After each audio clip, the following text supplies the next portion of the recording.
Directeur, avant de prendre la parole, je vous souhaiterais seulement informer le Conseil sur les Jeux Olympiques de la Jeunesse 2026, avec votre permission. Vous dire seulement que je ne commenterai pas aujourd'hui le comportement du COJOJ, parce que je considère que ce n'est pas une organisation politique. Et pour ceux qui ne le savent pas, je suis le président du COJOJ. Donc, le comportement du COJOJ, je ne le commenterai pas. Mais vous m'entendrez parler du COJOJ, parce que Wolof Ndiaye nena, le Operek Tourou. Voici des gens qui ont obtenu 112 millions d'euros sur la base de la signature de la mairie de Dakar. Et le maire de Dakar qui a signé était à l'époque en prison, Khalifa Sall. Si la mairie de Dakar n'avait pas signé, n'avait pas candidaté, il n'y aurait pas de Jeux Olympiques de la jeunesse. Alors, 112 millions d'euros, je vous invite à faire le calcul. Vous êtes quasiment à 80 milliards de francs CFA. Ces gens veulent gérer l'argent tout seuls. La ville de Dakar n'a aucune visibilité et n'a même pas un euro là-dessus. Et ça, c'est à dénoncer. Et ça, il est temps que les Sénégalais le sachent. Quand une ville candidate pour accueillir des Jeux Olympiques, la première raison qui motive une ville pour candidater, c'est d'abord l'héritage de ces Jeux. L'héritage de ces Jeux, ça veut dire aujourd'hui, ces gens ne sont pas en mesure de vous dire ce qu'ils sont disponibles à faire pour la ville de Dakar, en termes d'infrastructure. Tous les projets qu'on leur a donnés, ils l'ont rejeté. Ils travaillent tout seuls, ils ne respectent personne, et ça, j'ai eu à mettre les formes par rapport à ma relation avec le président Diagne Ndiaye. Mais ça, c'est terminé. Et lundi, je communiquerai sur ce scandale qui se passe au COJOJ. Une petite brochette de personnes ne peuvent pas garder par devers eux quasiment 80 milliards au nom d'une ville qui a candidaté et ne sont même pas en mesure de vous dire voici des terrains synthétiques qu'on peut aménager dans vos quartiers, voici des bandes de terre qu'on peut aménager, transformer en parcours sportif. On leur a donné 3 projets. On leur a donné la corniche des HLM. On leur a donné un projet étudié, ficelé et chiffré. On leur a donné le boulevard de la Gueule Tapée, qui quitte de la place de l'Obélisque et qui va jusqu'à Abass Ndao. On leur a donné la VDN 3, l'extension, après le cimetière de Yoff. Vous voyez sur la gauche en partant vers Tiawanpel, toute cette corniche. On leur a donné ça parce qu'on considère aujourd'hui qu'à Dakar, il n'y a qu'une seule corniche qui est aménagée, c'est celle que nous connaissons tous. Et aujourd'hui, vous voyez tous qu'avec l'extension de la VDN 3, vous voyez tout l'engouement qu'on voit surtout le matin et le soir par rapport aux jeunes et à toutes les couches qui viennent là-bas pour se promener ou bien pour faire du sport.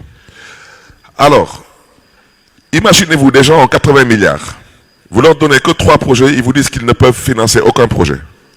Où se trouve l'héritage de la ville de Dakar? À Paris, l'héritage de la ville de Paris aujourd'hui, ce sont des lignes de métro supplémentaires, des lignes de tramway supplémentaires. Tout le village artisanal à Paris a été transformé aujourd'hui en logements sociaux. L'héritage des Jeux de Paris, c'est énorme. Il n'y a aucune ville au monde qui a eu à organiser des Jeux Olympiques et n'a pas d'héritage. Aujourd'hui, prendre Ibamar, le réfectionner, ce n'est pas un héritage. Ibamar, c'est de l'existentiel. Aujourd'hui, partir à la piscine olympique et faire des investissements, ce n'est pas un héritage. C'est de l'existentiel.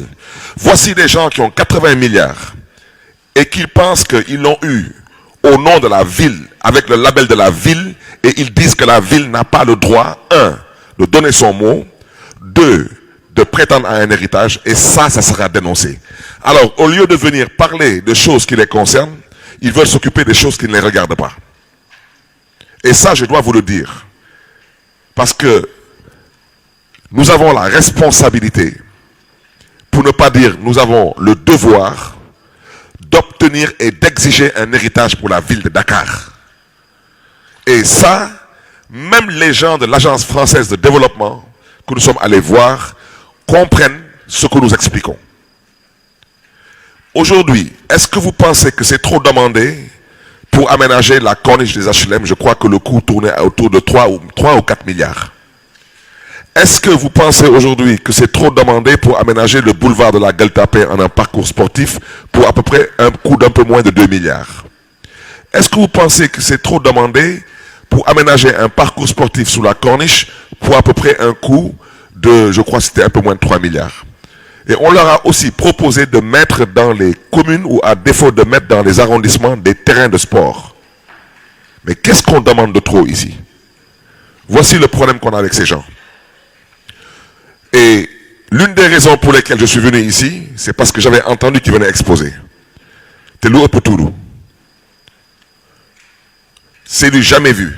80 milliards. Il y a dans cette salle des gens qui viennent du milieu sportif. Le maire de Biscuiterie est là. Ils savent très bien que ce qu'on demande, ce n'est pas trop demandé. 80 milliards qu'ils ont obtenus du CEO. Parce que la ville de Dakar, par le biais du maire de Dakar, a signé pour dire on candidate. Et aujourd'hui, eux, de façon unilatérale, ils disent à Dakar, on n'a rien à vous dire, et vous, demain, vous venez faire de la figuration, et vous venez seulement dire au monde entier que vous participez, que vous êtes partie prenante et que tout se passe bien. Rien ne se passe bien. Absolument rien du tout. Les gens qui sont au CNOS n'ont pas été élus par les Dakaroises et les Dakarois.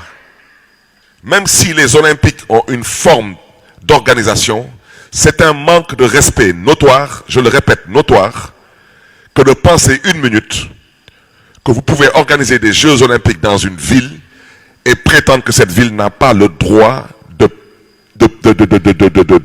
proposer des projets qui doivent rentrer dans le cadre d'un héritage. Voici le problème que nous avons avec le CNOS. Et particulièrement le COJOJ, qui est le comité d'organisation des Jeux Olympiques de la jeunesse.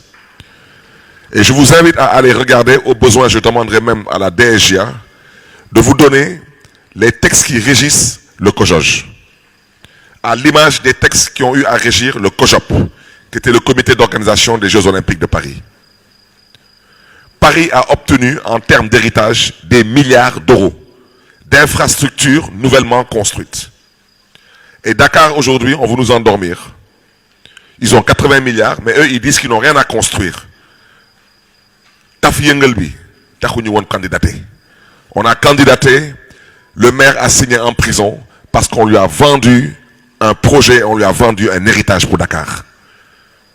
Ça, je tenais à vous le dire, parce que le conseil municipal que vous êtes, vous avez aujourd'hui une opportunité de métamorphoser le cadre de vie dans vos communes et dans vos quartiers. Et ça se passe partout comme ça. Et à Paris, ce n'est pas que Paris. Si vous prenez le conseil départemental de Seine-Saint-Denis, ils ont obtenu énormément de choses. La commune de l'île de, la commune de Seine-Saint-Denis dirigée par le maire Mohamed Niabali, qui est originaire du Sénégal, il a obtenu énormément de choses. Mais parce que c'est ça l'esprit même des jeux. Et je terminerai par vous dire une seule chose. Ces gens-là, si vous les suivez, vous les laissez faire, depuis que le monde existe, le Sénégal sera le premier pays à organiser des Jeux Olympiques et à rafler 0 médaille. Vous savez pourquoi? Il n'y a aucune fédération impliquée. Il n'y a aucune ligue impliquée. Voici le problème du COJOJ aujourd'hui, et particulièrement le problème du CNOS. Et il est temps que le CEO soit informé. Alors, au lieu de venir parler aujourd'hui de choses qui les concernent, ils décident que soi-disant, ils ne rentrent pas dans la salle au prétexte qu'il y a une situation politique qui ne les regarde pas. Et je préfère ne pas parler. Parce que ces gens-là, à la limite, ils m'ont ciré les baskets pour jouer le jeu. Et je le répète, j'ai fait beaucoup de choses pour le président Ndiaye Ndiaye. Mais aujourd'hui, ce qui se passe pour l'organisation de ces Jeux Olympiques, c'est totalement inadmissible, inacceptable. Et même le gouvernement du Sénégal ne doit pas l'accepter. Parce que ces gens-là n'ont été élus par personne au prétexte qu'ils ont le droit d'avoir 80 milliards par devers eux et faire ce qu'ils veulent sans l'aval de personne. Ils sont tout seuls. Ils gèrent l'argent tout seuls, ils donnent de compte à rendre à personne. Donc ils allaient venir exposer quoi? Rien du tout. Et je parle sous le contrôle de la mémoire vivante de la ville de Dakar, l'ancien secrétaire général de la ville, M. Mourad Djei.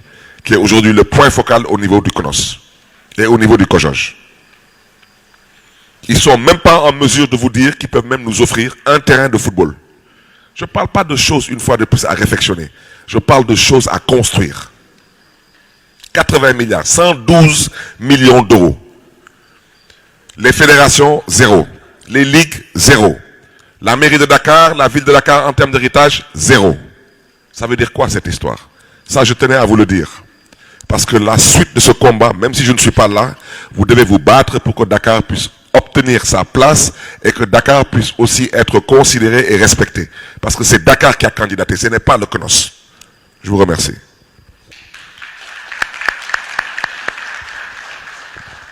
Et